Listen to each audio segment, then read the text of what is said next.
welcome to the October 24th Barrington Select Board meeting. Roll call. Gibson here. Scotia here. Haley, aye.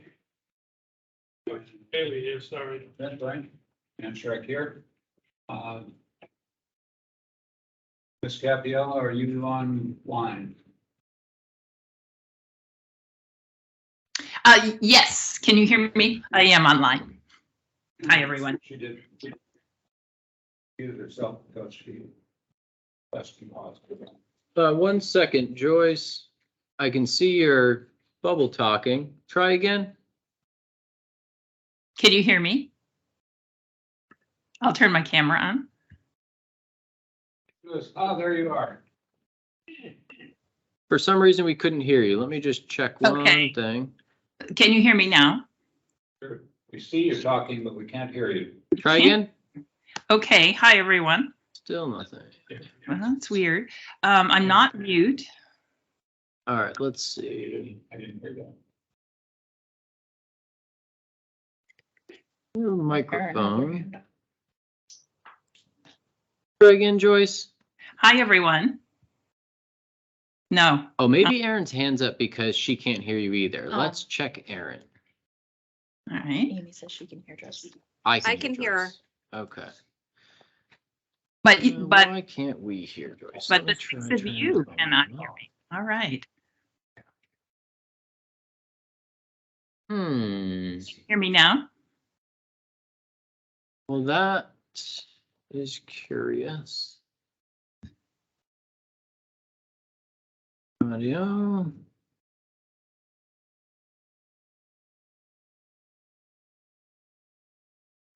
Well, then I guess I'll just listen. We should try telephone. Well, I don't know that that would solve our problems here, unfortunately. If she calls in a telephone, it's still going to come out the same speakers. So they are, yeah, it's just the TV. So I think what we'll do is I'll unmute my computer.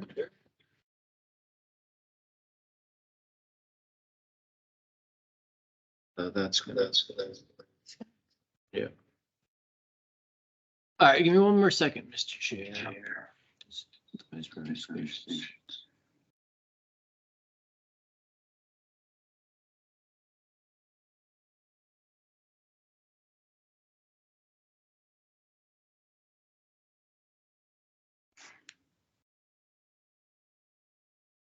Can anyone hear me?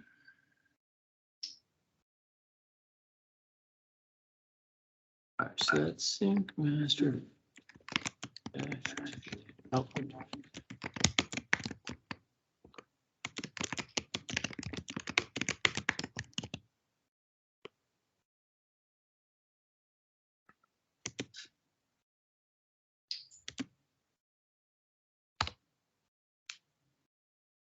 There's 2, the 4. That's the right one selected. The sound came out there.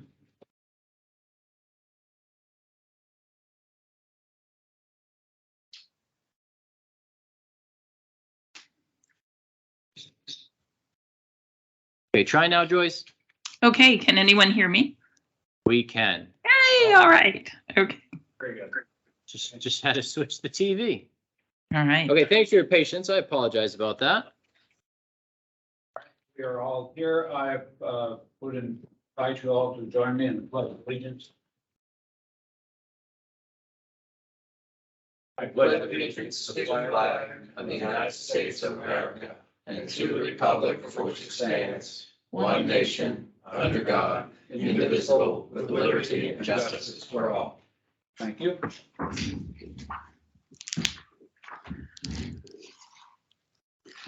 I'll have a chance to review the agenda.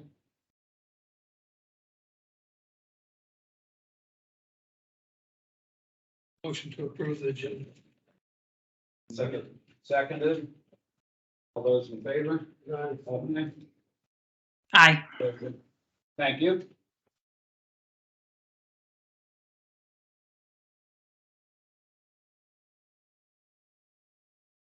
Yes.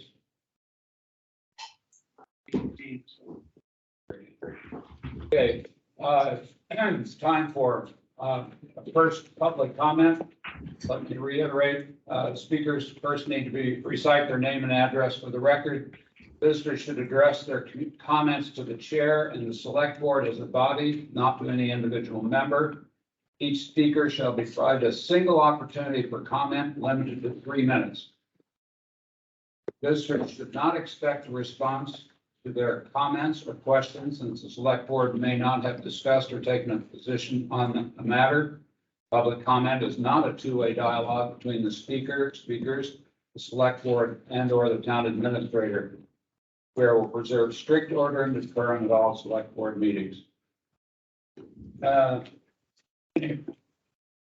Sir, Public comment? public comment? Yes. I'd like to take this time to thank whoever cut the bottom part of the flagpole off and put the eagle on top of it. I want to say thank you. I appreciate that for all those involved in having that done.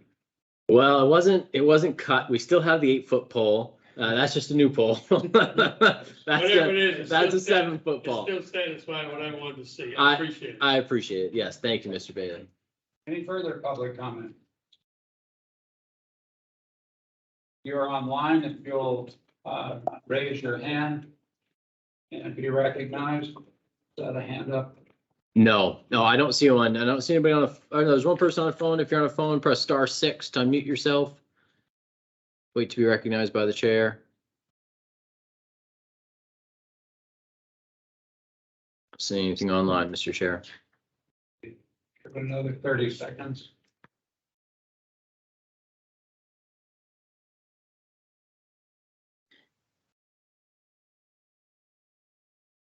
Seeing no further public comment, there will be another public comment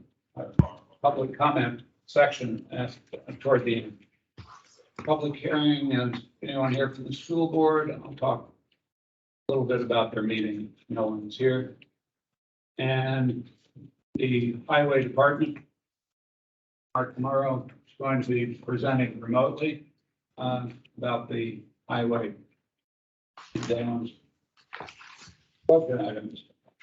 So when Mark gets unmuted and set up here, you'll find a copy of the Advisory Budget Committee meeting minutes from October 18th in your packet. The Highway Department budget, which we're starting with, is Chapter 13 in your budget binder. And a reminder that all the documents in the budget binder are available online at barrington.nh.gov/2023 budget. And so Mark will make a brief presentation and leave time for questions. Okay, can everybody hear me? Yes, Mark, Yes, thank yes. you. Okay, so here we are, yet another budget presentation. So for the sake of time, I'm only going to address the line items in my budget that have changed.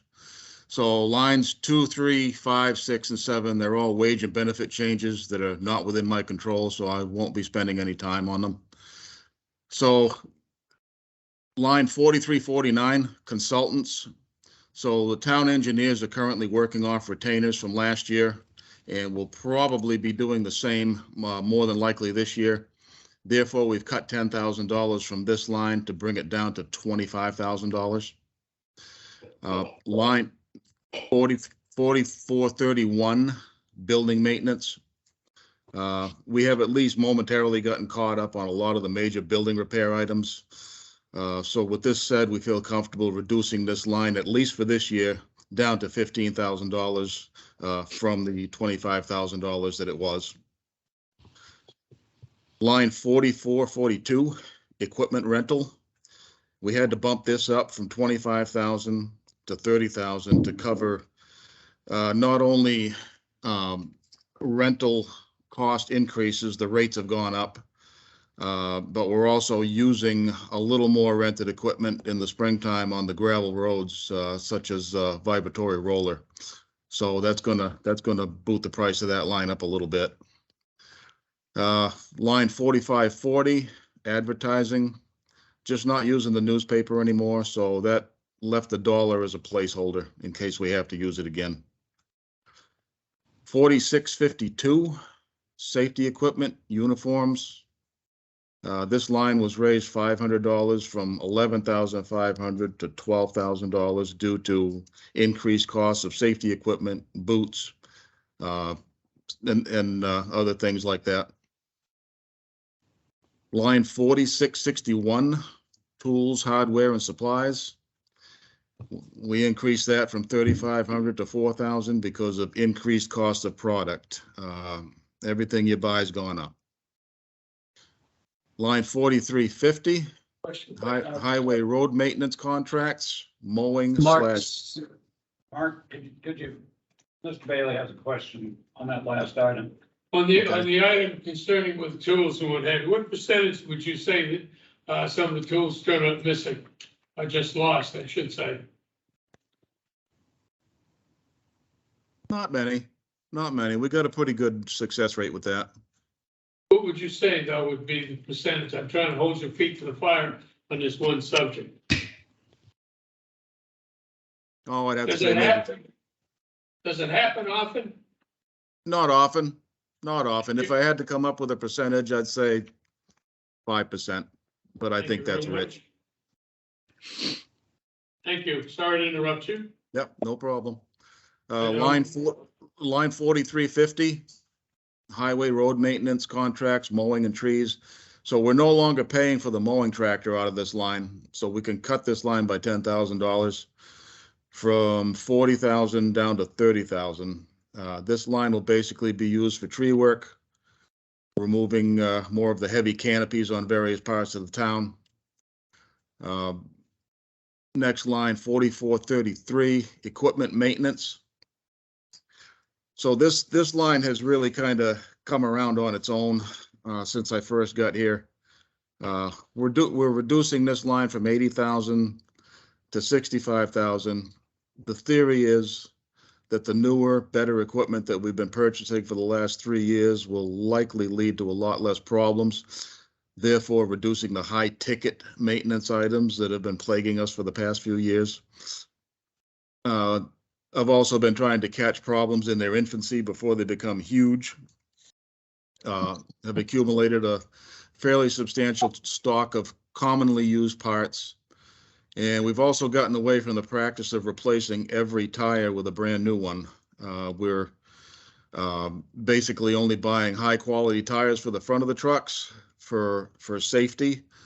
And when these wear out, we can have them recapped at least twice for way less than half the money of new and put those on the rears of the truck. Line 4439, highway street sign maintenance.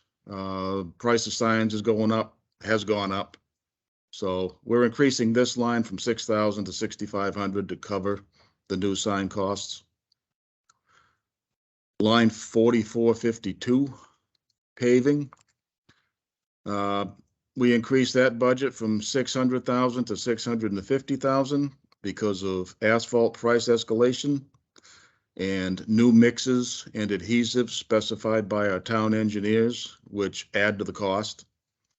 There are also several non-lapsing funding sources, such as a non-lapsing warrant article of $100,000, which was passed last March.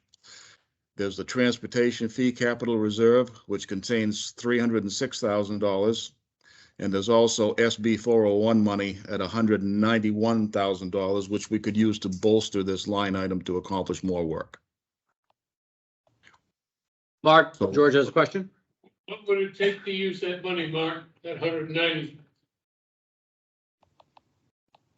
Connor, you're gonna have to bail me out on that one. I mean, that's just an account that we have set up. That's something we have. So that's under control of the select board Okay. to identify priorities. We had discussed committing $100,000 from that account towards paving. Yeah. But whereas it's non-lapsing funds, we could use those next year. And so to make up the difference, so if we needed 90,000 or 110,000 to finish a road or a project, and obviously in your budget materials, you have a list of proposed projects. So the short answer is it's under the direction of select board. Thank you. You're welcome. Sorry to bother. Line 4662, materials and supplies. This one got overspent pretty good.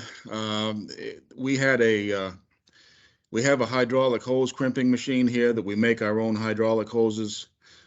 The problem is there was no fittings to go along with it. The fitting supply was absolutely exhausted. It got to the point where we have this nifty machine that we paid good money for, and we were having to run to get hoses made. And in my experience, hydraulic hoses never blow apart during normal working hours. It's always on a weekend or at night, so we really need this thing. So the majority of that line was used to basically bolster the hydraulic fitting assortment. And I think we need to go to $11,000 on that, just to because the job isn't finished yet. This is a long-term expenditure. We're going to need hydraulic hoses forever. So you got to look at this one as kind of a long-term deal. Line 4435, gravel road upgrades. Requesting to bring that line from 35,000 to 40,000 to cover the increasing cost of the quality gravel and stone products that our dirt roads require. And it is making a difference in those roads. 4350, winter contractors. Looking to increase this line from 100,000 to 125,000 to cover proposed rate increases and increasing fuel adjustment costs and the need to procure another dependable contractor with a smaller truck. Note that in 2018, this line item was $133,000. Line 4663, highway operating supplies, salt and sand. We're raising this line from 170,000 to 190,000 to try to cover the 50% escalation in salt prices since last year at this time.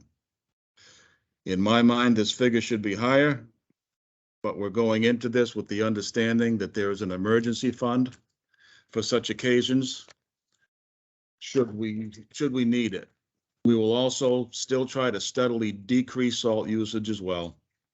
Here again, just a quick dose of reality.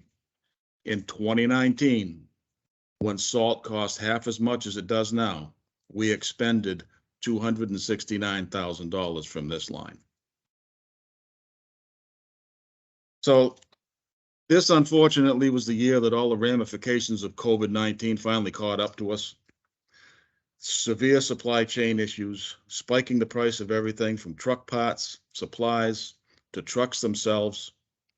The wait time for a fully rigged municipal truck is now a year and a half, and chances are the price of it will go up before you even receive it.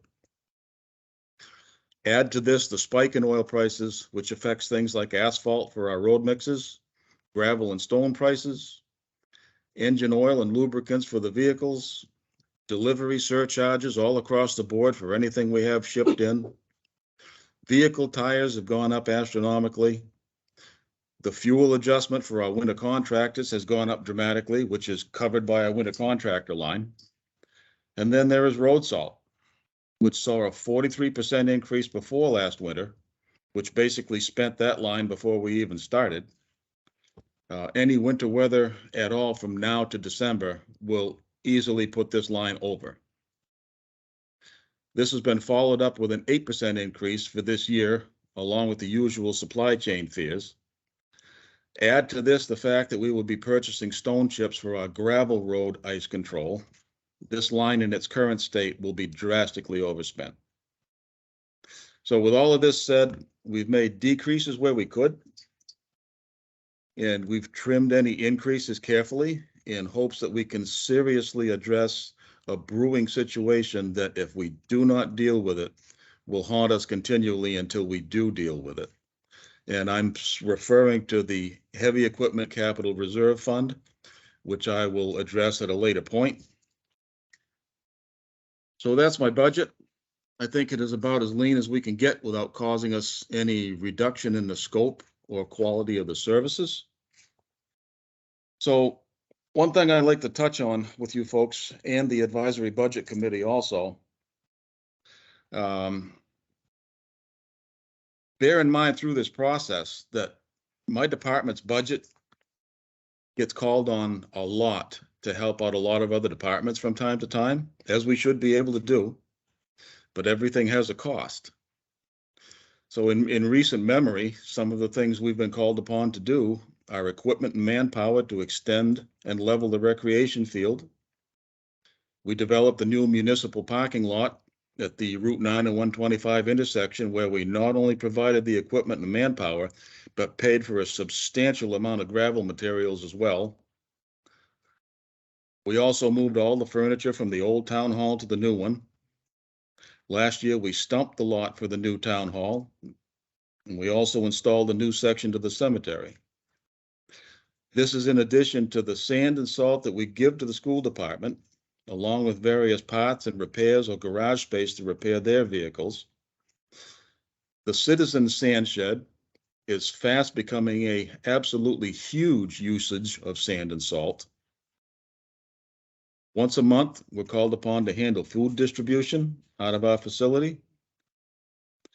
The latest thing that we're having to expend our salt budget on is concrete-friendly ice melt for the cement walkways at the new town hall, which is extremely expensive, but there's no choice in the matter because regular salt would destroy that new concrete in a couple of years.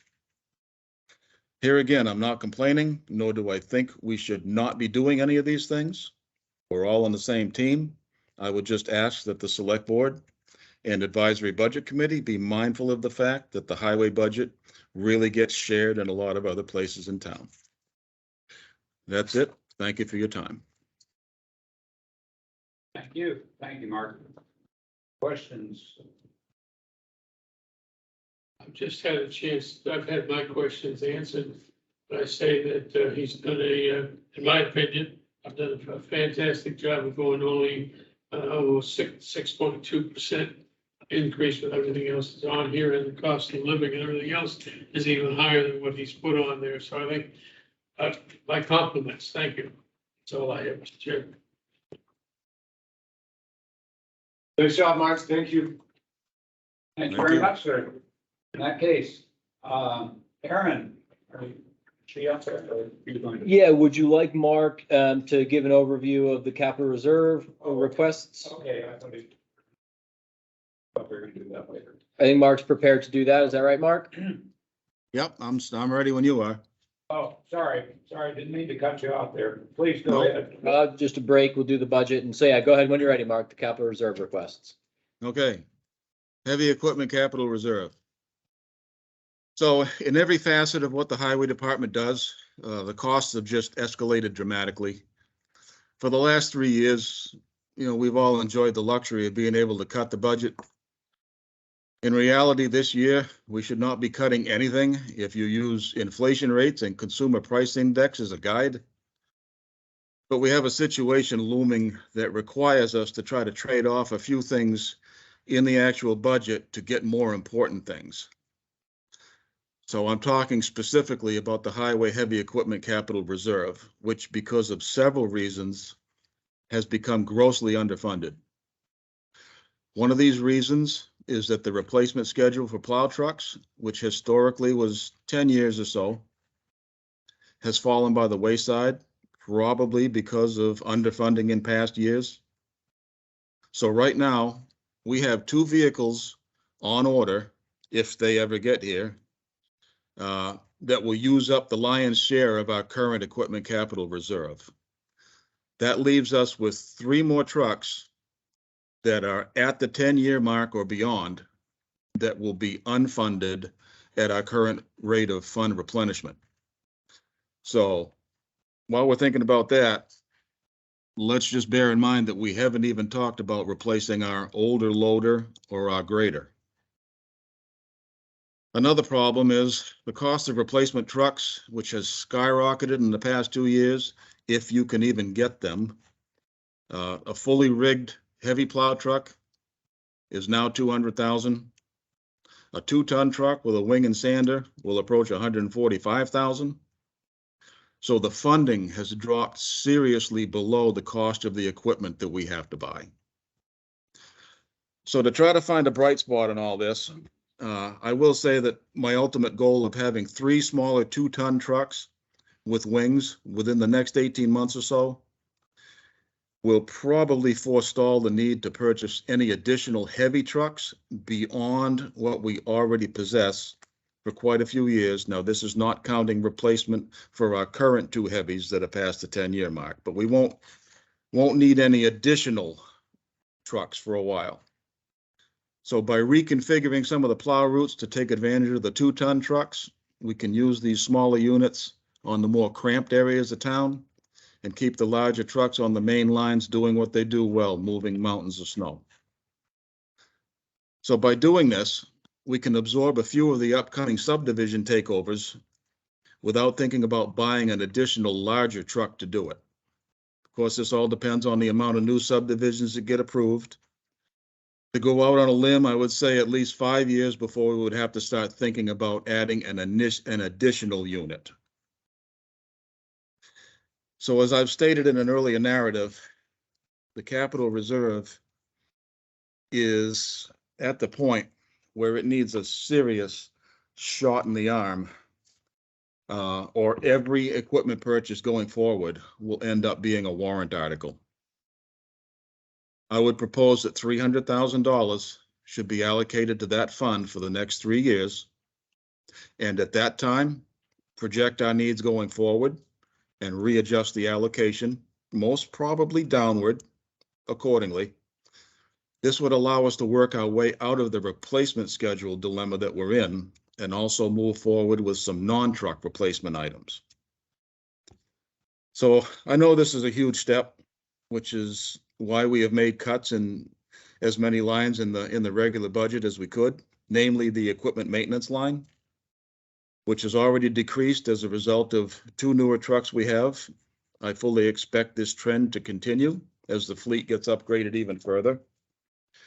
I can't stress enough the importance of increasing this line to not only keep pace with the rate of growth in the town, but also to cover the ever increasing potential loss of our private plow contractors, who are all getting older, and sooner rather than later, they're going to be getting out of the game. When this happens, it will be very tough, if not impossible, to find replacements to fill the void that they will leave. We will need to be ready to take up that slack internally. The department will have to grow to meet the demand, and we need the capability to fund this growth. So there are some folks like myself who don't like the way the town has changed, or who are in complete denial about how we are growing. We yearn for the old Barrington that was kind of stuck in time compared to everything around it. But none of that really matters. The growth is here, it is real, and it is a lot bigger than most people realize. And with that, we have inherited the responsibility to be able to take care of it. So it is for all these reasons that I strongly urge that we allocate $300,000 to the Highway Department Heavy Equipment Capital Reserve. Thank you. Go ahead, George. That's 3,000 per year, 300,000 per year. For the next 3 years. I really have to go along with Mark's comments, because Mark's comments really seem to hit home on a lot of subjects. We've asked a lot of people over the years, and I for one have been one of those that asked of that. Try to make do with what you have, but as Mark has stated, we get these new roads, new developments, everything else. It's even the length of time it's taken us to get a custodian for this building. I think this is something that, we need to let the taxpayers know that the time has come due, that we really need to start moving ahead. We have our police force. Our police force is shorthanded on all 3 of the state and the, I don't know the names of the other ones, but I know that the surveys that were done, shorthanded. We look at the fire department. Rich has I mean, he's just pulling his head trying to make it worse. I mean, it's time that we look at the fact. I'm not scolding anybody, I'm just doing along the suggestion. We look at the fact that we've got to put some dollars in here to at least try to get ahead a little bit, if not just, can't just keep staying even. Thank you.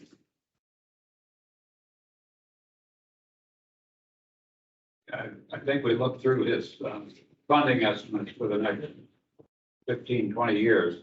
I think we have some sense. I suspect it's a little underestimated, especially as we get to the out years, but even at that, even this is a pretty significant number to go through. It was pretty We significant need to enough. start sooner rather than later. Historically, what did we contribute past years to this? In 2022, it was 150,000. And it was at that level for a couple of years, and before that was 100,000. Yeah, the other part that's killing us is everything's cost more, and consequently with the cost of items, the wages and everything else going up, you know, it's there, and fortunately, you know, I shouldn't say it that way, I was take that word back, but sensibly speaking, we need to really look hard at it. It's so. Yeah, I think it's pay now or pay later. I don't think later will be more of a shock. Later, we might have to turn around and borrow.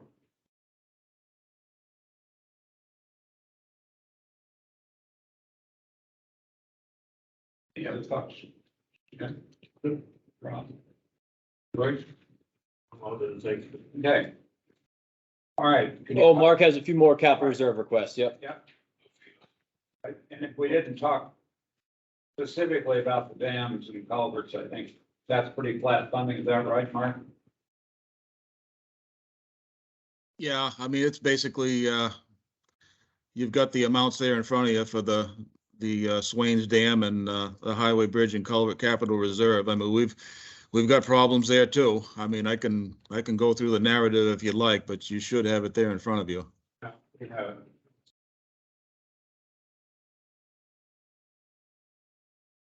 Okay, so talked about your other warrant article there. Well, he was saying you have the narrative. If you have questions about the other ones, maybe he can answer questions, or it's up to you. If you'd like him to go into the details, make a presentation on the details. Straightforward me. Anyone else? I'm satisfied with it. It's detailed. Okay. So at a high level, the budget committee plans to take a look at warrant articles in total towards the end of the process to start evaluating how much is being asked for, what will the impact be on the tax rate, how do we prioritize them, things like that. So the budget committee hasn't made recommendations at this point for changing any capital reserve contributions. They have asked for some pieces of additional information. You'll see that in the minutes, but I suspect that'll be a topic of much further conversation, but good to have them all on the table up front. Yeah, I think, yeah, I'd also want to look at each of these individually as we go through, but we're gonna have to put it together in a pile at the end. Decide how we're gonna sort through these warrant requests. Yeah, I just went to hit 22 and I just noticed that it was updated 9/19. Is we're gonna get another update to that before we sit down to the final budget. Nothing's changed. Nothing's changed. Okay. Nothing changed. So far. Right. Yep, those numbers are all accurate. What, All right. 1.124 million in requests? 1.124, yeah. Yes. Perfect. Yeah, I think we'll have to go through these and sort where we want to put. All right. Anything else for March? Thank you very much, sir. Appreciate it. Thank you. Okay, transfer station. Erin, are you in there? There she is. Hi. Thank you. Yeah, you I'm have the going notes. You have the notes try from the to- meeting. Nice background, go. So I'm going to try to share my screen. While Aaron works on that, this is chapter 14 of the budget binder. And most notably, the only budget in across all departments with the budget decrease. The budget committee actually asked Aaron to prepare all the other departments' budgets as well. She respectfully declined, but in her presentation, she'll get into the details of just why that is and some of the policy decisions that this board has made that has contributed to that.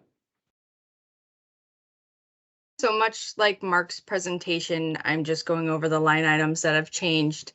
And then for years past, I usually kind of give a brief update of what we've done at the transfer station.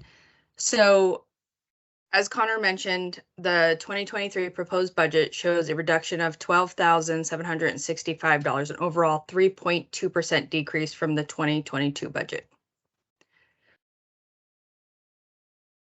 One of the increases was the transfer station part-time hourly wages. Again, something out of my control, but just for those who are not up to speed, we currently employ 4 part-time employees at 15 hours during the winter hours and 20 during the summer. And then we have 1 part-time employee at 30 hours. So this is a $2,400 increase for next year. Then the next line is the transfer station employee benefits line. This line reflects benefits for the 30-hour part-time lead transfer station attendant, and this reflects a full year of benefits for that lead transfer station attendant. So that is an increase of $1,900. The transfer station landfill monitoring, this line is increased by $1,200, and this line reflects an increase to our mandatory membership dues for Lamprey Regional. Should I elaborate on Lamprey Regional, Connor? You know, I'm seeing 3 heads shaking no. So Okay. the details are in the narrative. I just want to make sure. Okay. So the next line item is the transfer station monitoring wells. And this is for Eastern Analytical and CMA engineer invoices for testing the wells around the transfer station. And this line will decrease by 21% in 2023 because of the anticipated costs of the annual reports prepared in 2022 will be lower than previous years. And that is reflected in the highlighted line for 2023. So dropping this down by 1,500 puts us more in line of where we're going to be at next year. How many wells do we have, Aaron?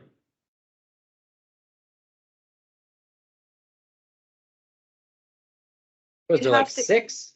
I want to say maybe 6 that Thank you. that are surrounded, but I can definitely get you the definite answer for that. That'll be fine, thank you. Some of them are on the town's property and a couple of them are abutting private property Yeah. owners, and we're required to monitor their wells as well.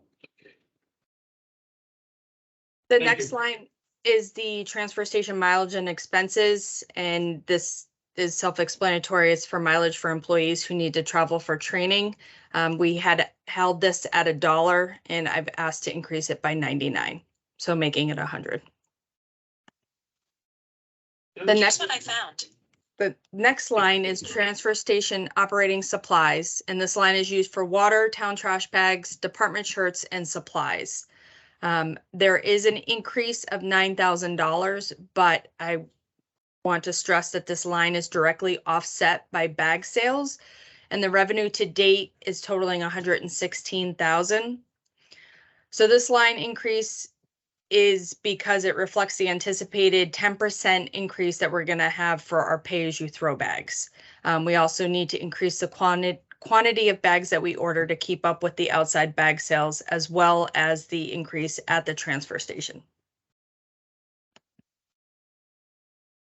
The next line is a decrease, and this is for the transfer station bulky waste disposal. This line is used for waste management invoices for demo and bulky waste, which is just basically if you have old furniture, chairs, construction debris. So hauling and tonnage rates increase annually as per our contract with Waste Management. And this line has been underspent this year. That's because the attendants have been diligent in making sure we're not accepting out of town material. We've adjusted our prices accordingly, and we've been able to maximize the containers by crushing more, which leads to less hauls. Thank The you.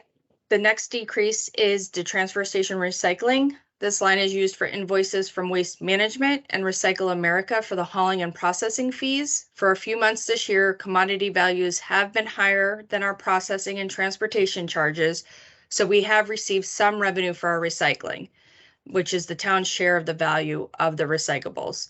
This line has been underspent by 10% or more this year, looking to decrease the line in 2023. But because of everything being so unpredictable, this is as low as I feel comfortable going, just in case the processing charges happen to increase. And that happens when our material is dirty and we have more contaminants. So we're really trying to stress to the residents, you know, the cleaner the material, the better pricing we get for that material. So just to give you an idea, the transfer station revenue to date is 182,000. This includes the electronics, trash bag sales, tires, bulk, metal, and recycling. And I just noted that we received some revenue from recycling. Well, before I skip ahead, does anybody have any questions on the line items? Aaron, where did we fall with waste management, that increase that had been proposed by that? Kind of like in limbo. There really wasn't anything noted. I'm still kind of waiting to hear about the contract extension. We did receive a letter from Peter LaChapelle, and he just had said, you know, pursuant to our solid waste collection and disposal agreement dated the 1st of January of 2018, the town of Barrington, the 2023 rates increase will be adjusted as outlined in the agreement. In addition, Waste Management has asked for additional 3% increase this year due to impacts.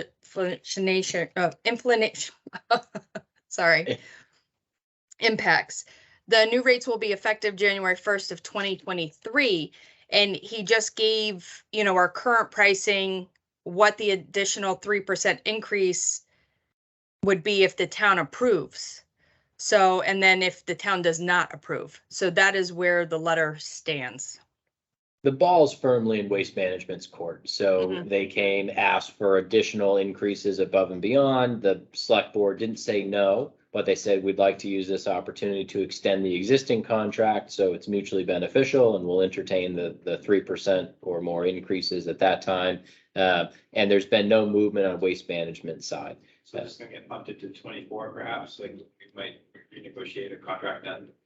Yeah, so the budget committee brought that up also, and what the budget committee basically said is, you know, it's in the town's best interest to start negotiations as soon as possible, given the limited options and the wait list that Waste Management has. And Aaron and I kind of chuckled and said, well, good news is we've already kind of started negotiations and let them know that we're interested. And so Aaron has followed up, and, you know, they haven't, like I said, the ball's in their court. So I think our next step is to start the specific contract negotiations at the end of for the end of the existing term, opposed to an extension of the existing contract. And I guess one other thing, Hardy Metals seems to have been a good choice for recycling metal. I'll let Aaron speak to that. It was up and down, and I think it might still be down, but Aaron will know best.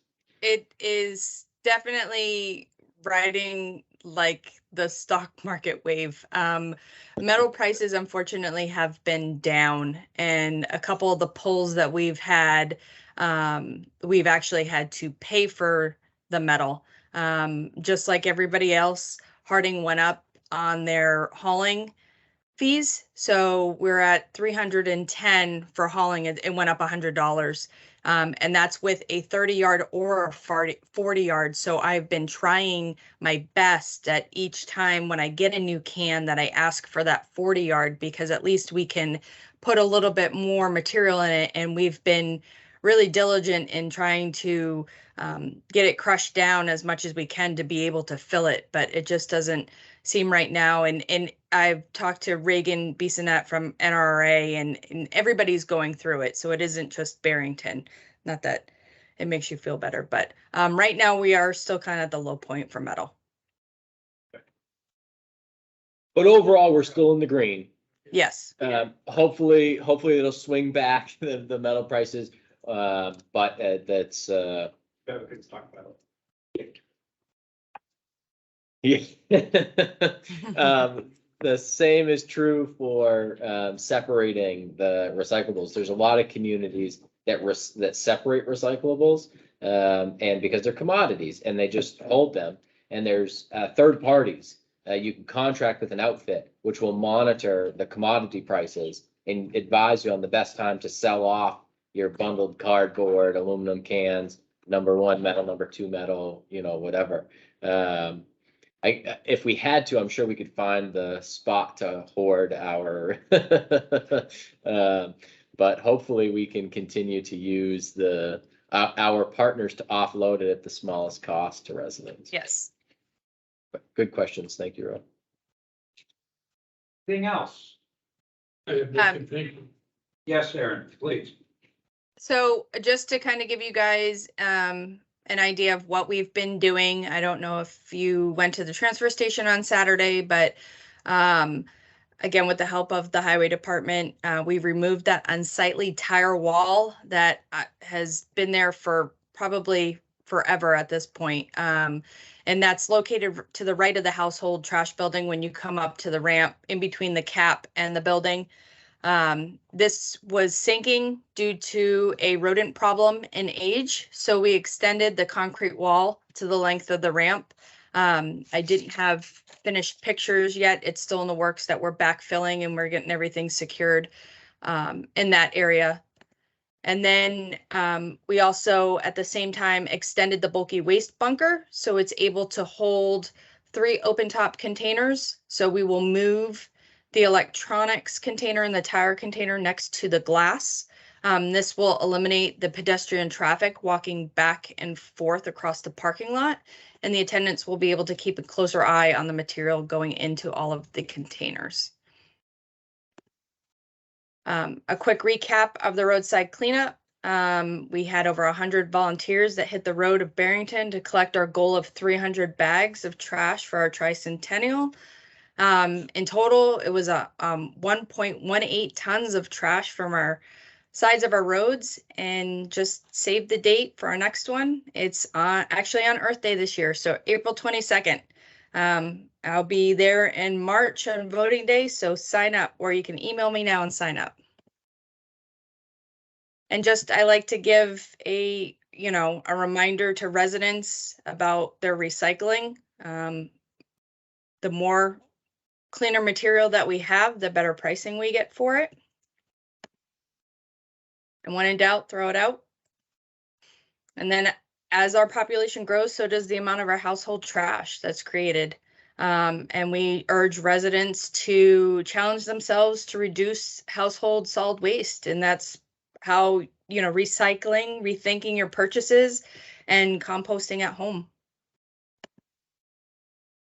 And I end it with, if you want grown-ups to recycle, just tell their kids the importance of recycling and they'll be all over it.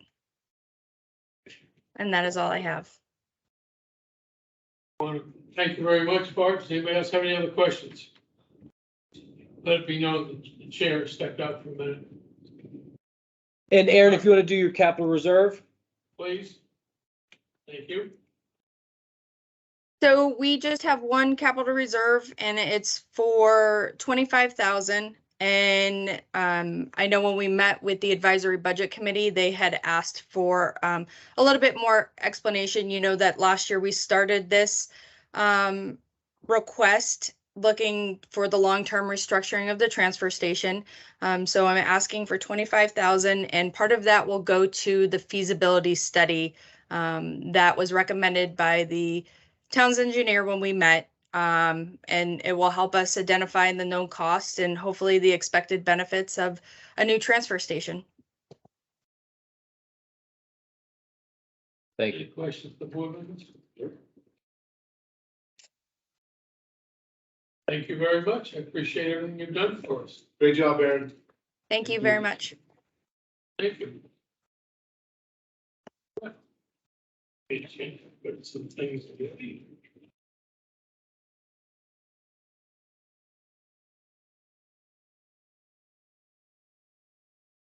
Up to 6 when you get there. Yeah, the next one is the consent agenda.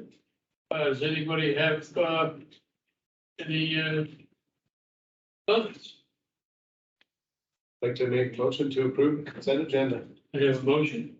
Second. I have a second. Any comment? Roll call vote. Campiello, aye. Gibson, aye. Scotia, Bailey, aye.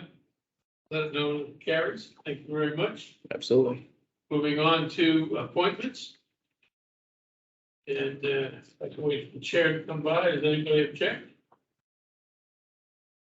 Does anybody object to me doing that?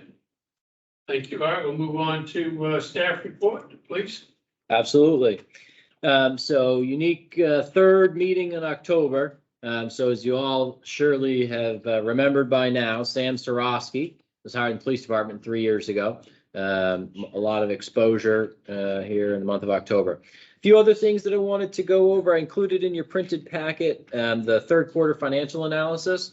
I won't dive deep into the details. Happy to answer questions. But overall, we're in a strong financial position, both on expenditure and revenues. We are trending a little bit higher on expenditures than we have the last couple of years. We'll still be under our approved budget, and our revenues are trending a little bit lower than the most recent years, although I do still expect that we'll hit our revenue target. These, both on the expenditure and the revenue side, are primarily driven by inflation.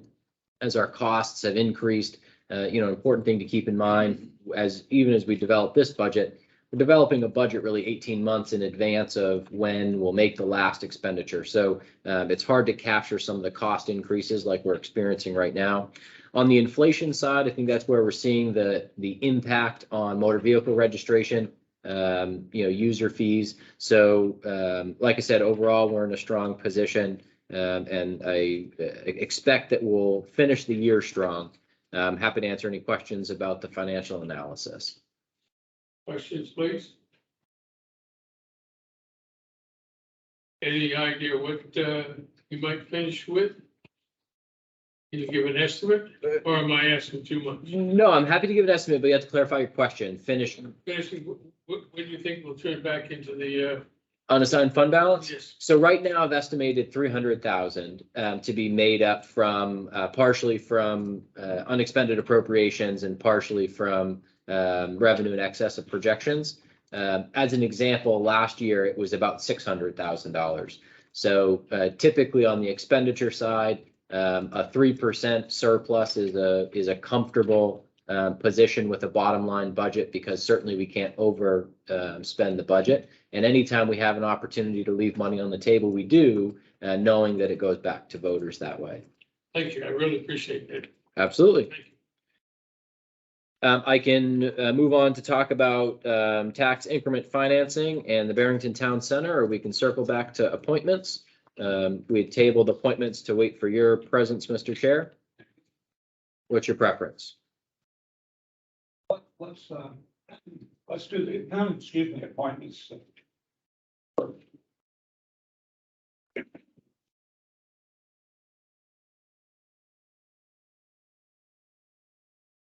Mr. Grant has applied for a position on the Energy Committee. Currently, there are 7 people that the committee met last week. And that's a pretty big number. Any thoughts? Well, is this where we get to ask questions, all that jazz, concerns? Sure. We call Mr. Van up, or is this just a vote over? Are you interested in answering any questions, Mr. Grant, the board might have? Pardon? Are you interested in answering any questions the board might have?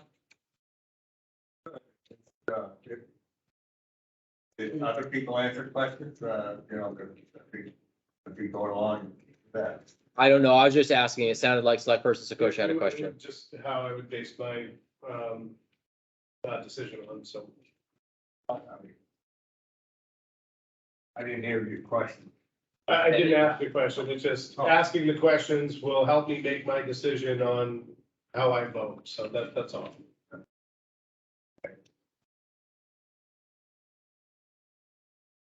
One proposal, although I noticed you said you would not want to be an alternate.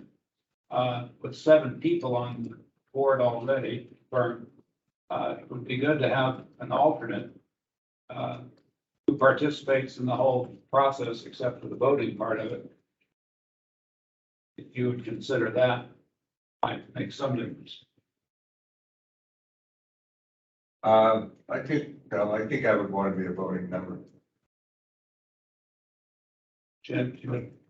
My concerns, just had questions on his occupation, education, and, you know, what he really plans on dealing with the energy side of things. I know, you know, environmental technicians, they usually take samples for labs and whatnot and watch out on the pollution side of things. So I was curious to see how that tied in. And just want to make sure that, you know, it's going to be a productive role that he's in, but, you know, if you have 7 people already, you know, how big is this committee going to be? So I would just be worried about efficiency. Yeah, I would mirror some of his comments. I think that Mr. Grant has served us well over the past years. But right now, we do have 7 members, and, you know, it's our fault that we should have turned around and stated to be, 7 members, but I just don't want to get too out of control. So I think that I would appreciate if Mr. Grant would reconsider and be an alternate, but if not, that's his choice. But I still think that 7 is a handsome number. The meeting is open to the public, so people can. Sure. Join, and participate at any time. Yeah. So am I allowed to ask questions? Because and the question or the comment is that you're saying 7 members now, but the last meeting, I was trying to understand, if I understood it right, there were 5 people that were on the committee. So it went from my understanding, it went from 5 to 7 before this meeting. I'm happy to answer that question if you'd like, Mr. Chair. Please. So there were 6 members when the town put out the invitation to apply to the committee. In the first round, there were 6 members that had put in applications and were appointed. And then after that last meeting, and so at the most recent meeting was the second review, there was a 7th member added. So I think the October last meeting, 13th meeting is when the 7th member is added. So there were 6 members and then they added the 7th member. So 6 were all at once, 1 was afterwards. Who had Paul Panish.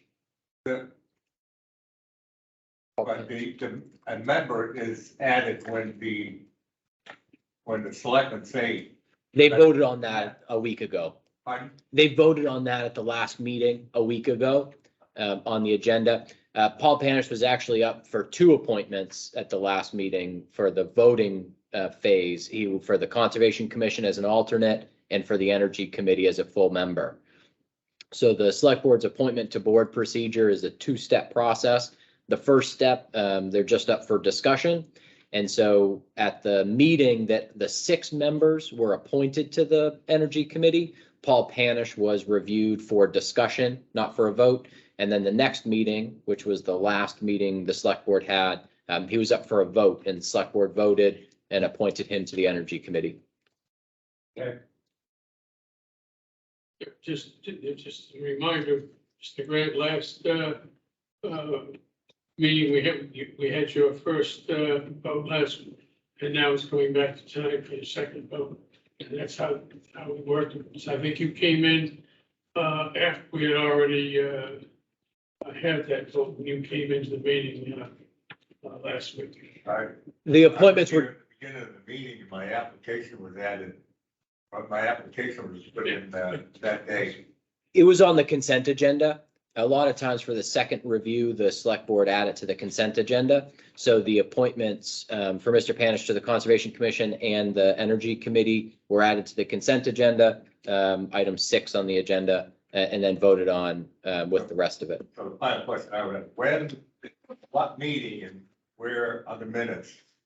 If it's in the minutes that the selectmen decided that there was only going to be a step number, when was that decided? We just, again, I think we've reached a point where we are deciding that 7 is a good number. It's a big number. And it's difficult to work through. A group bigger than that, or to kind of cap that at 7. Is that a larger number than any of the other boards? Is that a larger number than the planning board or other boards? But advisory budget committee, is that a larger number than the advisory? Yes. 7 is? Yes, if there are 5 members, 6 members. Advisory budget committee. And the zoning board is what, 4? Planning board is 5. Planning board is 5. 7. 7. Oh, yes, that's a large number. So, and it would be useful if you could be an alternate member to that committee in case someone's not there to vote, but you can certainly participate throughout the whole process.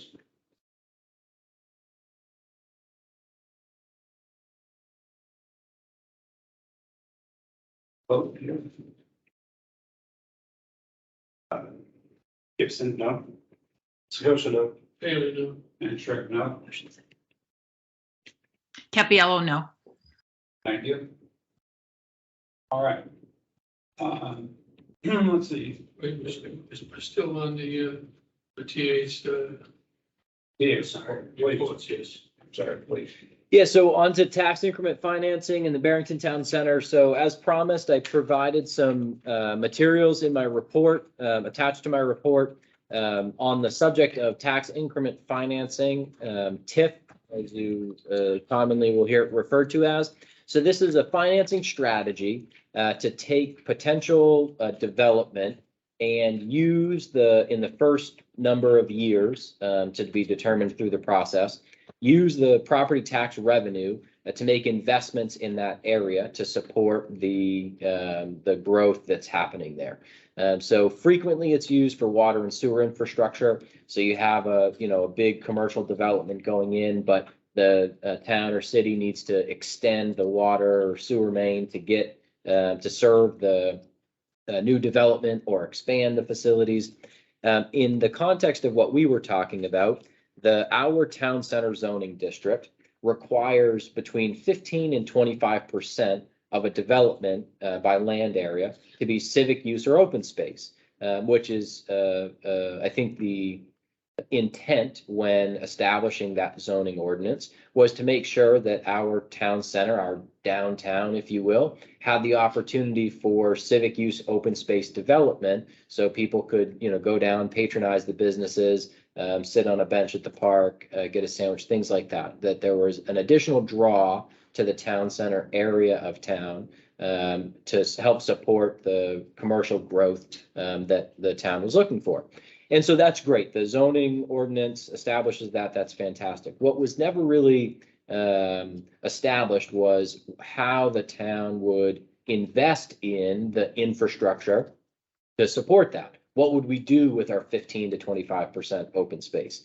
And so this is an idea of how we could identify funding in order to accomplish it. So I included a couple of documents, one straight from the state of New Hampshire, and one article from a recent publication from the New Hampshire Municipal Association.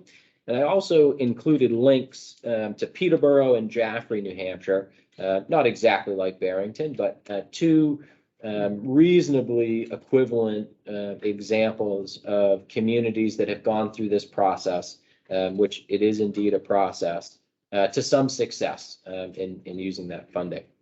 So as it relates to our specific town center, the conversation was brought up in response to the design review the planning board did for the 12 acres that's currently owned by Dan Gabriel and Bud Meter, kind of behind Knights and behind Caleb's Country Store. So they're looking at some sort of elder care campus. That's what they have designed so far. And on their plan, they showed pickleball courts and tennis courts and a playground. But obviously that wouldn't be part of the development. That would be land that they would turn over to the town to develop. So if that development right now, their tax value is probably $1,000. It's vacant land in current use. When it's fully developed, the tax value might be $2 million. And so what the tax increment financing would allow the town to do is for, hey, say the first 5 years, take that, $1.9 million in added tax value and direct those funds, those direct dollars into making investments in that area, building the pickleball courts, tennis ball courts, expanded parking area, playground, whatever the situation may be. So that's the idea. I provided the information to answer questions or come back with more and, I guess get a sense from the select board. Do you want to go farther down this path? Some of the first steps would be asking voters to support the establishment of tax increment financing, the tax increment financing statute. Then it's a pretty lengthy process of establishing districts and putting plans together. Certainly we would hire consultants to help do some of that work for us. But we're just kind of scratching the surface. I'd like to a little bit more time to overview the material and options. Absolutely. I looked at the design and part of this is I helped get this started in a way. And I'd really like to see an open field there. So, if somebody did want to play a pickup soccer game or rugby or football, that, it could really be used for that. But also on the tax wise and, how those funds work and, not as familiar as others may be. So.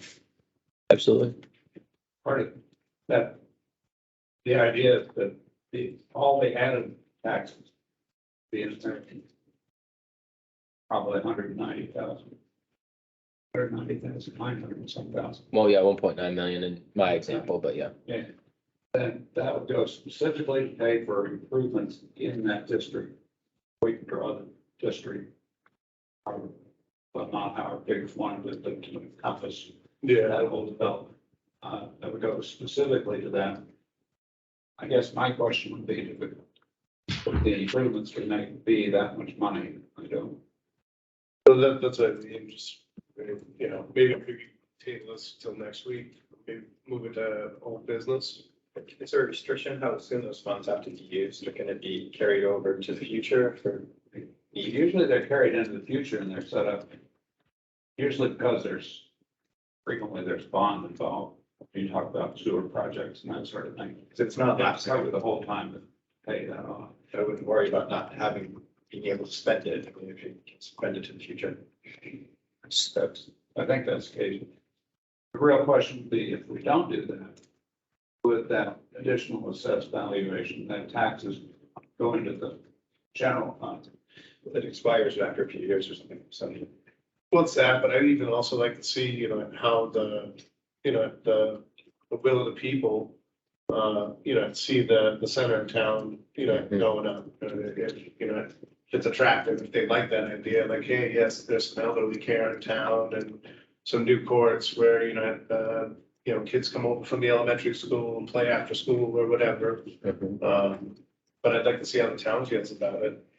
And I think going down the TIF path would be a good opportunity to put the finger on the pulse for residents, because one of the first steps would be putting a warrant article to residents, asking them to establish the statute for TIF districts, for the TIF financing model.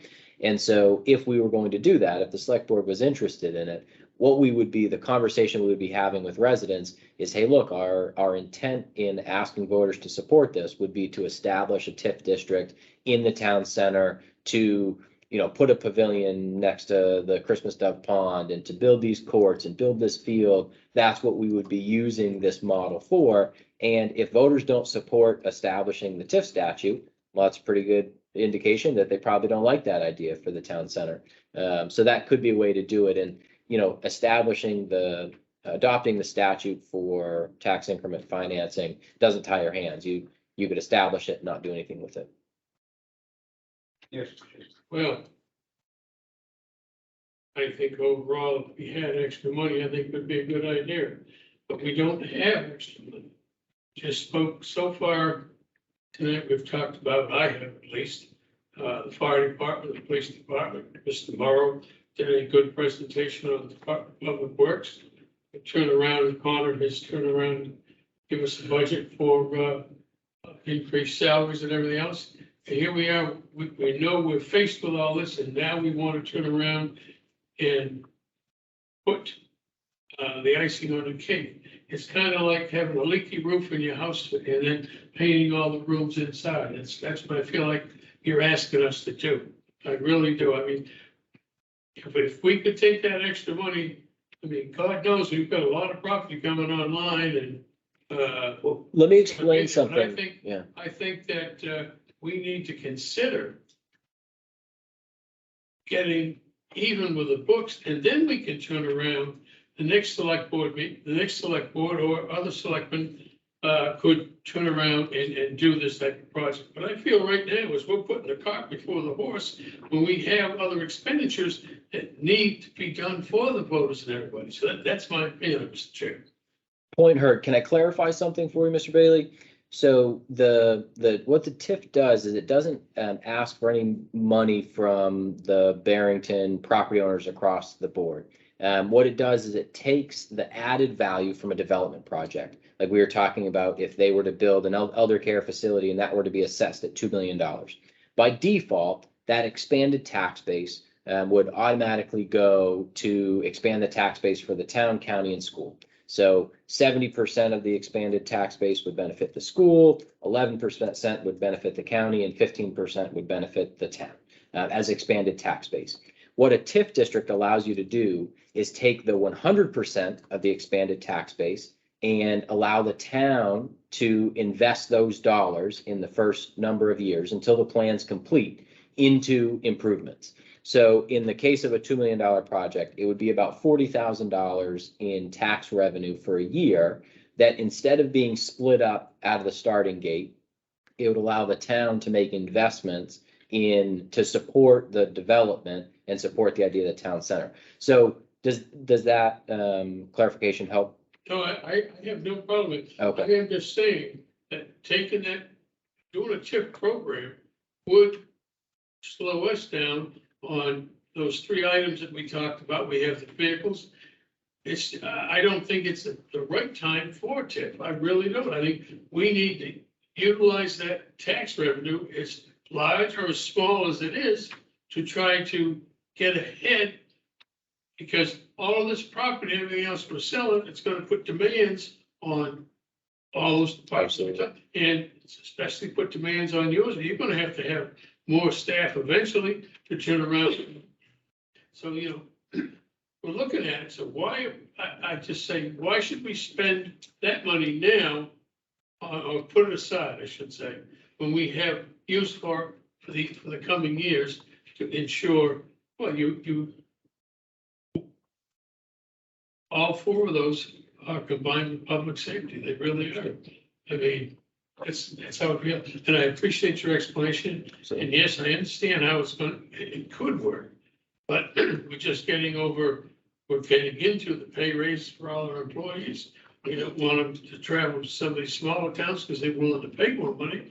We need to take care of ourselves, and this would not take care of the town.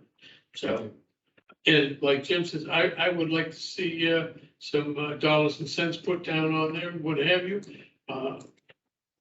Rental property area is how much of that are we gonna be able to, use when that, how much money would come out of that? We already know that we've got, this place behind us is, it's just going with great guns. You know, it's really moving. All those statements to me, so that's how I feel about it. And I appreciate what you said, and I really, but I just, don't think this is the right time for this, do that. Mr. Scott. I do think that, you know, a little clarification on the TIF help me, you know, in what I'm about to say, but that makes a lot of sense because, you know, after that, those funds for the taxes, those go into the portion. We're ultimately getting back to one of my core goals when I started out here was to encourage commercial and commercial real estate and businesses to come in. So that way we can have help with our taxes. So this is definitely something that I will be paying close attention to and definitely do want to move forward with. Because, you know, elderly care is an issue in town. And then also, you know, having, you know, big businesses out there paying the commercial taxes and whatnot. You know, that's gonna help our town down the road. One of the things about a tip too is that if it works the way it's supposed to, there will be, in addition to a particular project, there will be peripheral increases too. So conceivably, if you have an elder care facility, there might be something like visiting nurses come in and set up headquarters and the supplies that they need and that sort of thing. And that would be added into this tax value. And if it's literally outside the physical boundaries, all that money goes directly into the general. Yes. And which can help out, you know what I mean? I'm sure if, you know, we had to pick up another EMT or firefighter, you know what I mean? Because it's more calls or, you know, if we need extra things, I don't know if it goes as far as that, but you know, and I'd like to continue on moving forward, get the chatter, get the people's ear, see what they have to say, see if they even like it. You know what I mean? We're 4 to 5 and we're a town about 12,000 now, so. I have a comment. Right. Connor, can you help me with timeline since this was the first session that came before the planning board, so it's only in the design stage. So it's probably not likely to be completely built in 2023. So we would, I'm guessing, so we would be looking at effect on the tax bill in maybe 2024 if we were to affect a TIF. So, yes. So the development project that's approved by the planning board, usually there's a 2, sometimes a 3-year lag before that's fully constructed and all of the tax value is on the tax base. It's, you know, fully assessed and functional. So there's definitely a lag, and sometimes there's even a lag in a year's time. Your tax value is based on the condition of the property on April 1st. It's a snapshot in time. So if, you know, April 1st, it's just a, you know, open, you know, framed building, and by June it's complete, you're still only getting taxed on the framed building. As far as the TIF, I think a TIF would be bigger than, maybe should be, but could be bigger than just this one proposed project. This project kind of spurred the conversation, but I would envision a TIF district encompassing the town center. So both sides of Route 9, and there's already a project that's approved on what is the north side of Route 9 behind the Christmas Dove.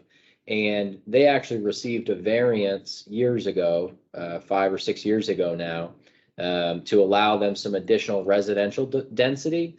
And as a concession, they committed 41% of the land area, maybe 42, into civic use or open space.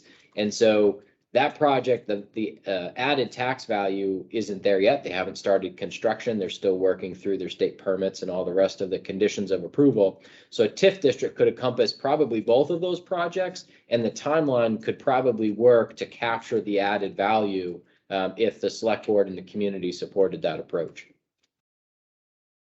I think the only restriction on the side of the tip is what, less than 8% of the area. That sounds right, of the town. But something that's interesting that the state did away with recently is it used to be that you had to spend the funds within the TIF district that they were raised. And that's a pretty common thing across the country with TIF districts. New Hampshire actually removed that requirement. You know, if we ended up with 2, 3 TIF districts, you can spend funds from one to support a plan in another, which I don't necessarily see us getting that complicated if we went down that road, but. I'd just like to add, I hear, George, I hear your comments about the timing and stuff, but I think we should really be thinking about this and continuing to talk about it. I think this is a great opportunity that the state allows for municipalities to keep money in their pocket to do these improvements. I mean, it's money that otherwise we have to give to the county and other, so it's, and just because there's another tax revenue doesn't mean that it's available to us to spend in other ways. This actually gives us revenues that we can designate to this. And to Jim's point, I mean, this is an area of town that we really want to get done right and preserved, and there's a lot that could happen in that space, and having that money that the town people vote to use, and that we as a select board can try to direct to make good things happen in that part of town. And it's a really great opportunity. It keeps, you know, the money within the municipality. I respect your comments. Thank you. I would suggest too that we can include public safety building part of the TIF district. There's some money there, but that's kind of a separate issue. I feel like we're just about ready to break. Yeah, we'll work on it. Okay, any other questions or any comments about the TIF? Thank you, Connor. Talk about land sale. Yes, so on November 5th at the Early Childhood Learning Center, we have scheduled the 2022 land sale auction. We all expect this to be pretty well attended. The auctioneers received a lot of feedback from the information they have up on their website. And so the details are all aggregated on the auctioneer's website, nhtaxdeedauctions.com. We provided a direct link to that and all the information on our website at barrington.nh.gov/2022 land sale. So looking forward to offloading this property, getting back on the tax rolls. Does the auctioneer take people's applications ahead of time and vet their credit such that they have a lot of interest? Great question. Not in that way. So they accept pre-applications from folks that won't be present on auction day, and they'll actually do what's it called? Like at an auction, we have somebody on the phone. I think there's a term for that. But anyways, they'll do that. But on the day of, they have anybody interested in participating in the auction sign an agreement, provide $1,000.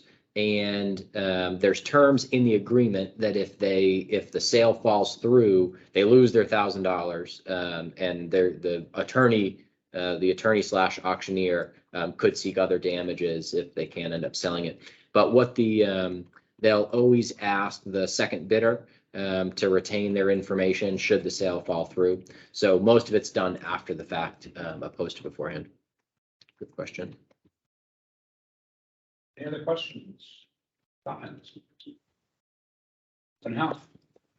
Open house. The new town hall open house will be October 27th.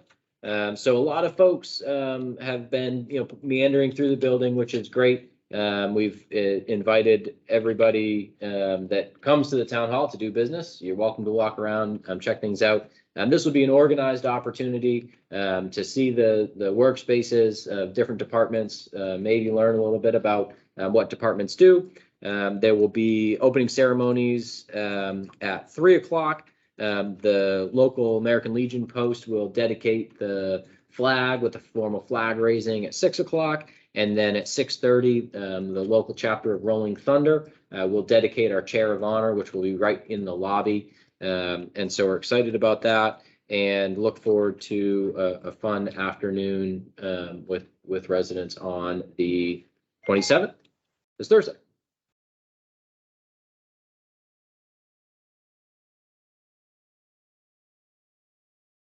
Light refreshments is a variety of sweet and savory treats.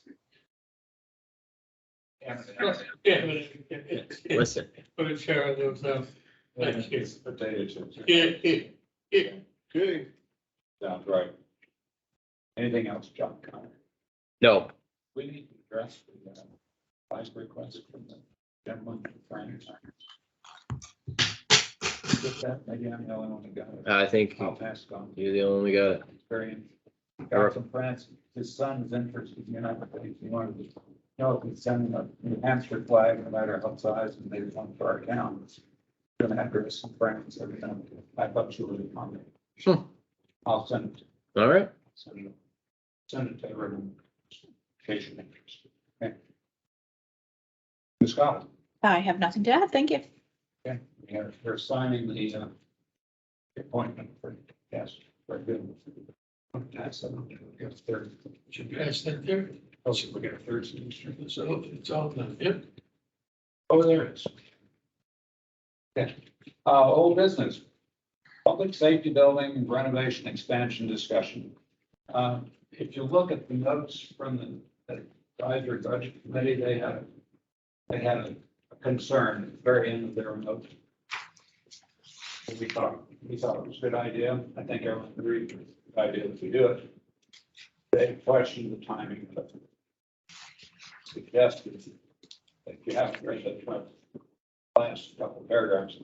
They suggested that, right here on it, we could put $150,000 warrant article for design with the building up in 2024. I mean, it needs to happen. I mean, you know, I don't think it needs to be built right away. I mean, both our PD and fire, you know, they work well together, thankfully. You know, could they probably squeeze out another year or so? Sure, but I mean, it's, you know, we're growing. Everything's growing. Even inflation's growing. And, you know, at least if you have a set of prints to move forward with, you know, but when the time comes, you can hand them out, you can start getting, you know, estimates, prices, all that stuff. So I mean, it's, you know, whether you do it now or later.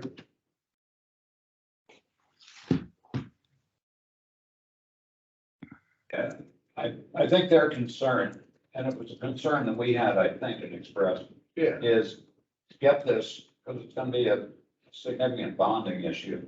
That we need to make sure that the town was on board with this. I think their concern, I think our concern too, was do we have time between now and March to really get the town on board with this? And especially when it's in a very preliminary stage, we don't have really firm plans.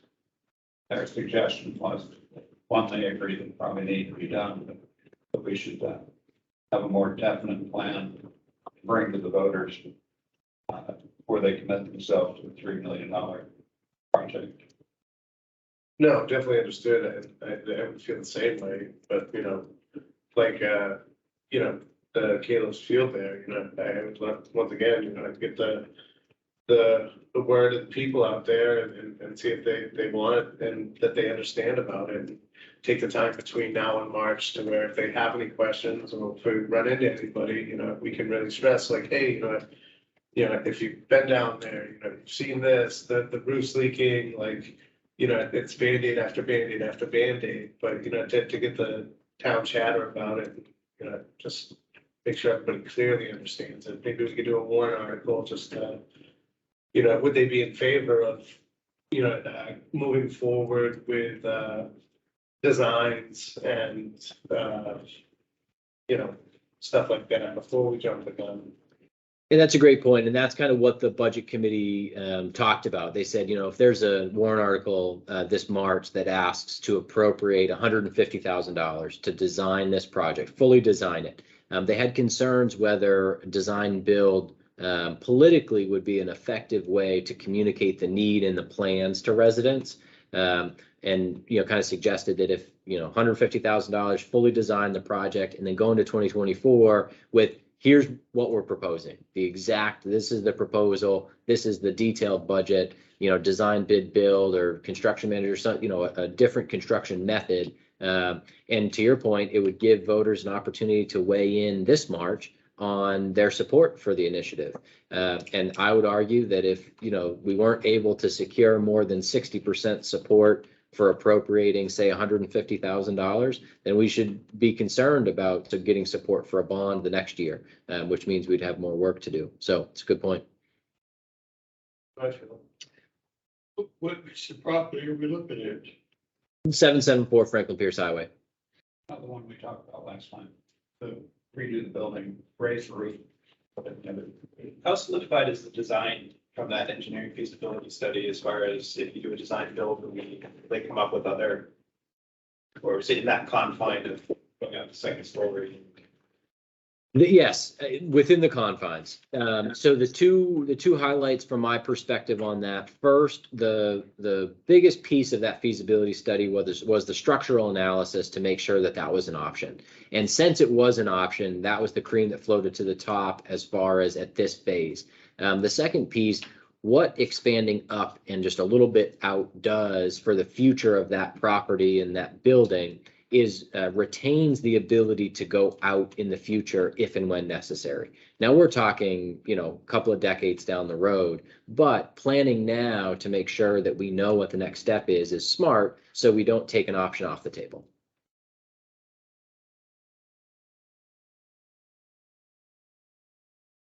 No, I'm gonna back on this. I've already made my statements. The Band-Aid approach is not gonna work. We've got to really do some serious thinking. I think a study would be what we need to have, but not a limited study. Turn around and look at the study and say, this is what we need. One of the things that come to mind is, well, two items come to mind. One, you got a Sally Port you got to think about. And as the chief brought up in one of the occasions, you have got to have storage, lockable storage. There's a lot of things that should be included in that report. If that's all it's going to take to make everybody aware of it, it's there. Because let's face it, the library is right there on the front page. Also, the library wants to be brought up, and the library deserves its place in history for Barrington also. We need to consider all of these. So the report and study is complete. So I think we need to share that. Mm-hmm. And Right. that can help inform people that we need the next step is to get the designs. Right. So the study is there. Yeah, because we really don't even know exactly what sort of bond we're gonna ask for. Yeah. Right. We know what we need. We know what, we'll meet, the two chiefs right now, their expectations, what they need. That's the best kind of survey because, they've been making it work here for, in combo. Well, Rick's 100 years old, but, just go like 120. Yeah, we don't need the horses anymore. But I would even suggest at this point that maybe, we can gear up to do a warrant article to seek the approval of, doing the building designs and whatnot and getting those. So we have them and we're prepared because, say if something drastically goes wrong and, half the roof flies off or whatnot, we're gonna be able to have, hey, we got this here and, instead of putting the cart before the horse, we can attack it as it comes. And that goes to bid, right? It's, That, you're right. because even we appropriate 150,000, sometimes I feel that, okay, we say 150, and so the bids come in at 150, like, it would be a competitive bid. Absolutely. Yeah. And that's honestly just a placeholder number. I think what we would do is some request for information ahead of time to refine exactly what would be included in the scope, what we would be looking for, and refine that number to something a little bit closer. What it would take. I think when we write the scope, we need to have both chiefs involved in that so that even if we got something that we would say, well, let's put it aside, put it in the scope and see how it fits so that people will have an idea. But when they go for it and see it there, it's not going to be, Gotta be careful how I choose my words, but it's not gonna be something, hidden in the way the scope is written. So we need to make sure that we get their help so their needs are there in the front. I think we all ought to be a little concerned too. I think we've agreed that this is necessary. But if it's not presented correctly and it gets defeated, if we went and say $3 million to do this and it got defeated, future of it be decreasing. It's like BlackBerry had almost 3/5 the first time it came out, did the math, got down. Take this building, back in '03, when we first started, doing the renovations for the old school, renovations. I mean, tell you what, that was my first folly, and it was a hell of a folly, but it was just too much money. But that's how the first came up, then we, so we just don't want it to drag on that long. We need to have something clear and precise, and that's why I agree with you saying, we've got to tell them, here it is, boom. Mr. Chair, Yes, please. two closing thoughts. I've had a lot of conversations about the comments from the Budget Committee, talked to both chiefs, and they appreciate the comments from the Select Board and the Budget Committee, recognizing the need and making a commitment to making improvements to that facility.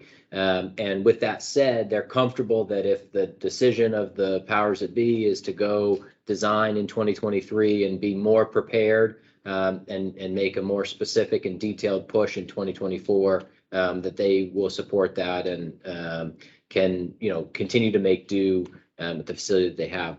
The second piece, and we talked about it briefly, but is the library. And to some extent, this kicks the can down the road and will make the decision for the next select board a little bit more challenging.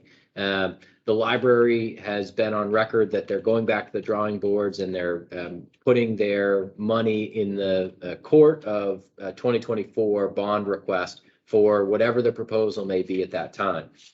So one of the reasons why that third request is important for them is because of the foundation money that they have raised. I think they expect by that time they'll have $500,000 raised. And the terms of the donations are that the donations will be kept for 3 attempts at passing the project.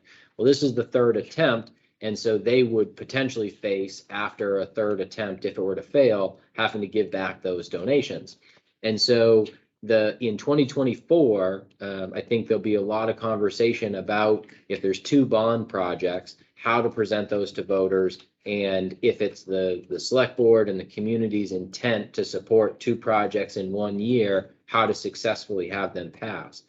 And the fear would obviously be that it would be treated like an either or, that, hey, we can't afford both. Well, I'll support a public safety building, but I'm not going to support a library. We need that.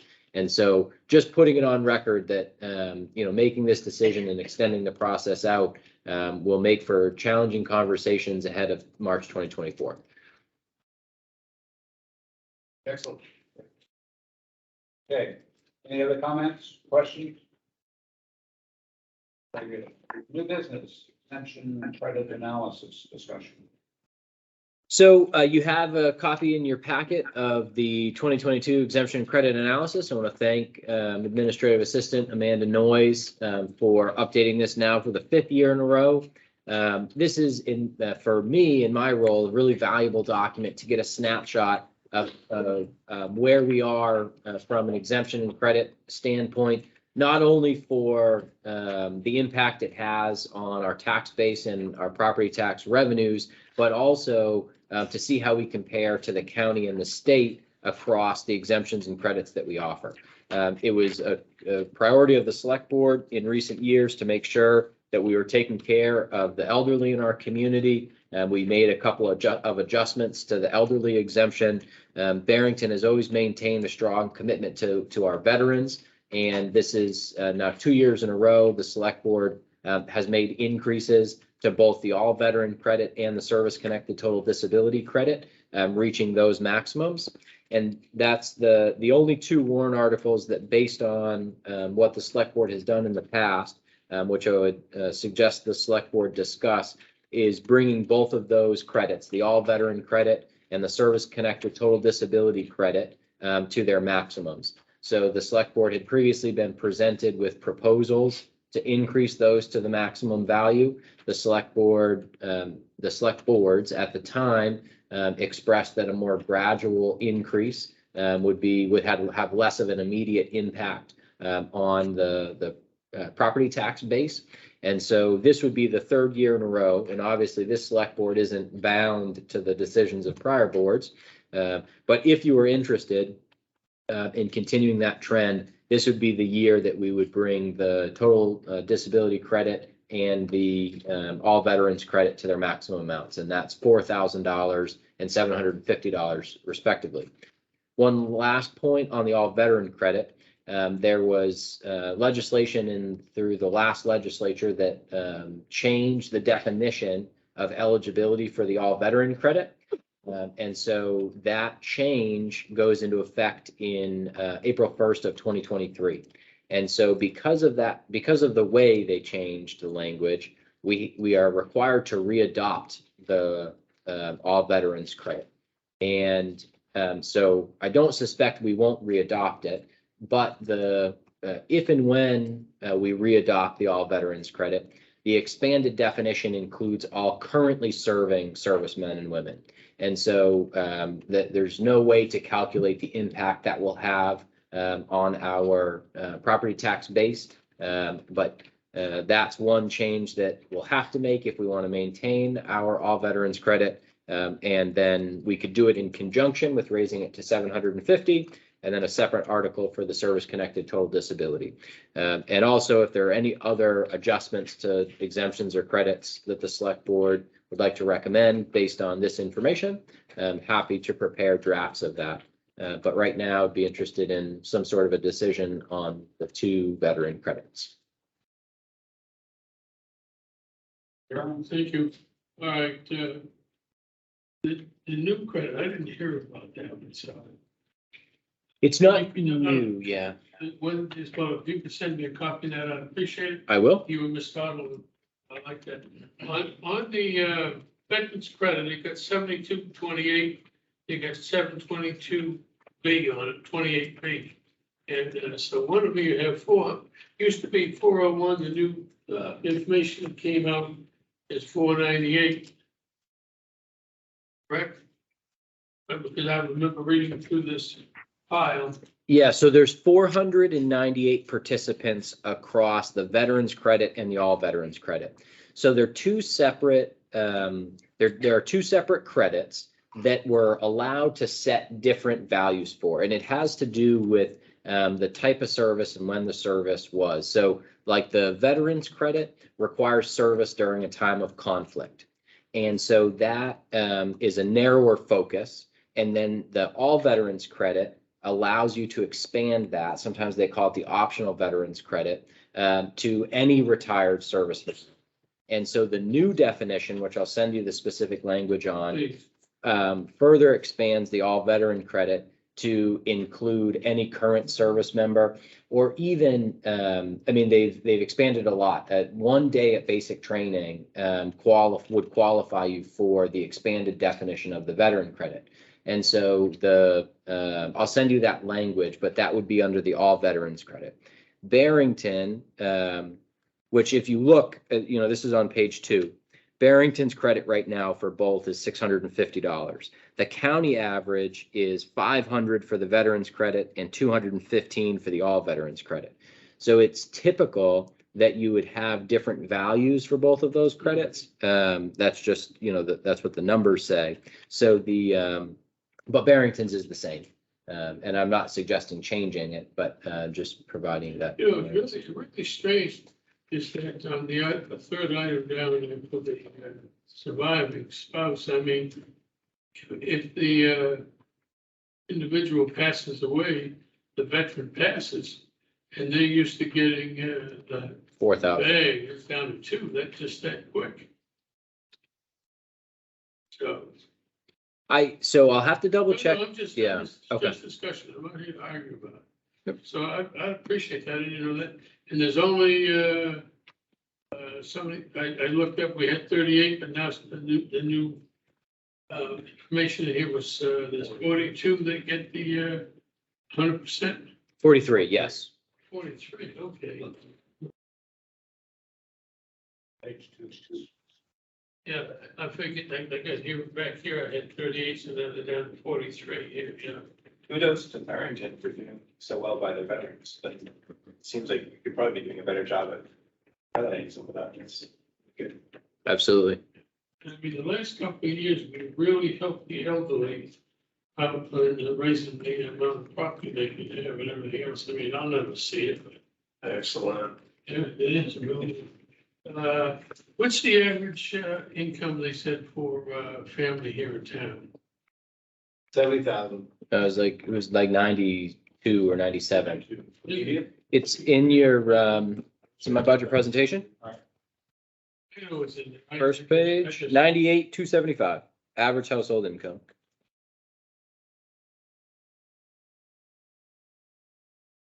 So is that- Average mean. So when I come to you and ask you to make up for the difference, does that mean I'm gonna get it? Just out of my salary? Or it would be like wishing one hand and something the other? Yeah, okay. Thank you for getting I that. count on that. Yeah, Hold your breath, don't hold your breath, George. Would you like me to prepare draft warrant articles to bring the service-connected total disability to 4,000 and the all veterans credit to be readopted and increased to 750? Coach Ed. It's nice. Yes. I'm gonna, can I vote? Yeah, I don't need a vote. You can vote on the warrant article once I give it to you. I have enough information to move forward. Okay, all right. That would be excellent. Yeah. Okay. Does the state or federal government have any kind of like matches or chipping in when the municipality maxes on all of this?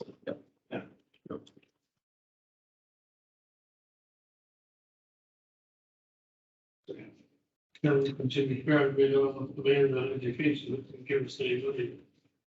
It just gets worse and worse year after year. You're not being political.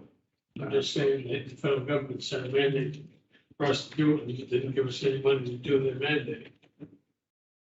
reports, start at the state. Okay. Anything else? No, thank you.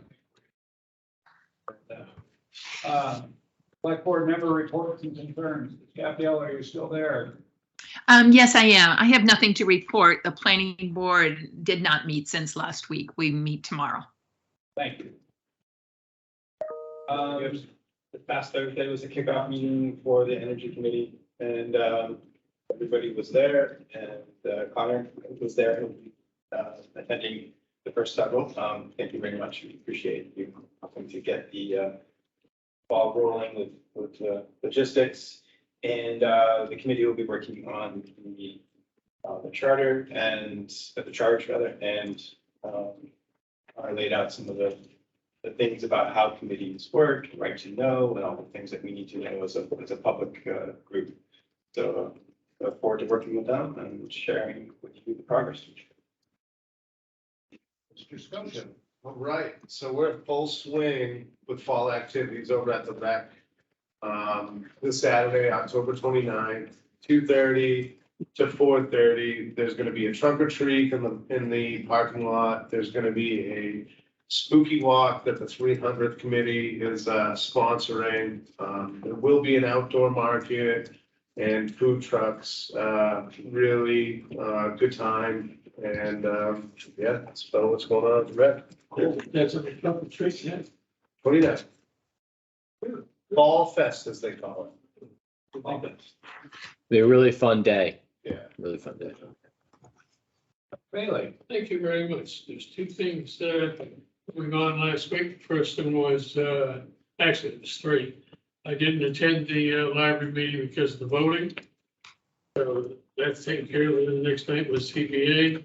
And we had a case that has been continued 7 times. And so it was beneficial towards the town and to the client, petitioner rather. Sorry to ask for continuance. Excuse me, it was not a continuance. We dismissed it. But if when he comes back, we did originally say that he wouldn't be charged his fee again for starting up because Denied without prejudice. Yeah, that's the word that I was looking for, but I didn't have it down. Anyway, so that's how that'll be, and so when he comes back, he won't have to make the fee, but he will have to make the mailing. Once it's settled. That's all I have. Very good. You have minutes from the ACC. Wasn't able to attend the whole thing. Because of voting. You have noticed there, the transfer station committee will be meeting for their discussion earlier. The school board did meet last Tuesday. They initiated their proposed budget. Despite the fact that they no longer have to pay for their bond, their budget went up a little less than 1% for the year, and they think it may be as little as 0.38%. Most of that is involved with their personnel, obviously, their personnel budget than we do. There will be probably just. We're still gonna provide them salt and sand, We are. and we're gonna provide them with gas. I think. Oh, diesel fuels. Yeah. Thank you very much. Yes. It's all the same. I understand that. I just asked the question because I made a note last, weekend anyway, so thank you. Yeah. And any other comments? Okay, second public comment period. You want to make comments? For those of you who are monitoring on Teams, if you'll raise your hand. Call upon. For those of you who are on telephone, press *6 and wait to be recognized.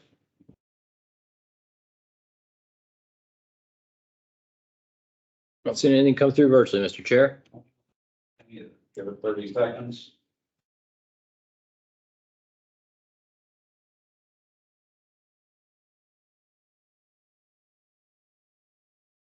Don't see anything coming through, so we'll end the public comment second public comment session. Is there any reason we have a non-public? I do not. Anything else? All right. I'd like to make a motion to adjourn the meeting. Second. I don't know what I can. Aye. Yeah. All those in favor? Aye. Thank you. Thank you. That was an aye from Joyce.